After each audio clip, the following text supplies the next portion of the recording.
For these last two, we're going to do some word problems. It says the diameter of a bicycle tire is 30 inches. To the nearest foot, hopefully you noticed right away, inches, feet. How far does the tire travel when it makes 100 revolutions? A revolution is a full spin around. So first we got to figure out what is one revolution. How far does it go for one revolution? And if we're just trying to find a revolution, we're trying to find how long, like if we were to unravel a circle, how long would it be for this circle? Well, that would be then the circumference of it. So we would do C equals, and we have the diameter, pi times 30, which you can leave it as an exact answer if you want, or you can change it to 30 times pi, which is 94 point, let's get a little crazy here, 2477796-ish. That is inches. How much would it be for 100 revolutions? Well, you would times by 100. Don't actually put that in your calculator because you know you just move it 2 decimal places to the right. All right, now remember, we're still in inches. It says to the nearest foot. So you're going to have to divide by 12 to figure out how far does it travel. So when you divide by 12, you get approximately 785.398 feet. Once again, to the nearest foot. So you look here, that's a 3, so we go to approximately 785 feet. All right, this last one. A path is built around 4 congruent circle fields. The radius of each is 100 feet. How long is the path? Round to the nearest hundredth. All right, so we technically know these straightaways. We'll talk why in a second.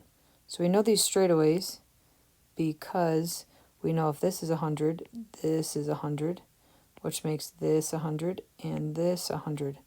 So from here to here is actually 200. And we also know this way are 100. So right here is 200, right here is 200, and right here is 200.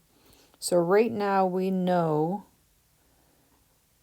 we have 800 feet, which are the straightaways. All right, we need to add the curves, the curved corners. So you can look at it 2 ways. You can do the proportions like we did to find just the arc length, because we don't care about filling it in. We just want to care about the corners. So what's the arc length? Or if you notice, this is a 90-degree angle, and you would have 4 of them.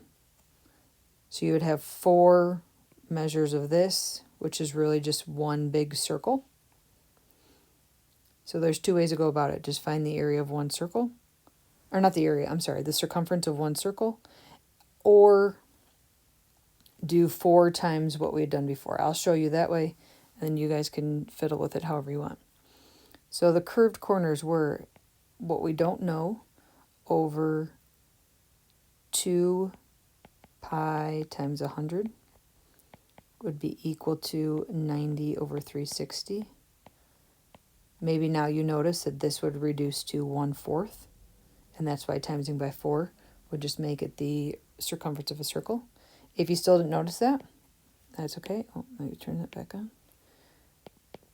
You would have 4 times, once you solve this by cross multiplying, all that fun stuff, you would get approximately 157.08.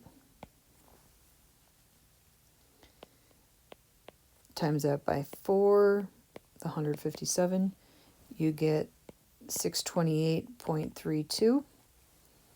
And then your answer is approximately 1428.32.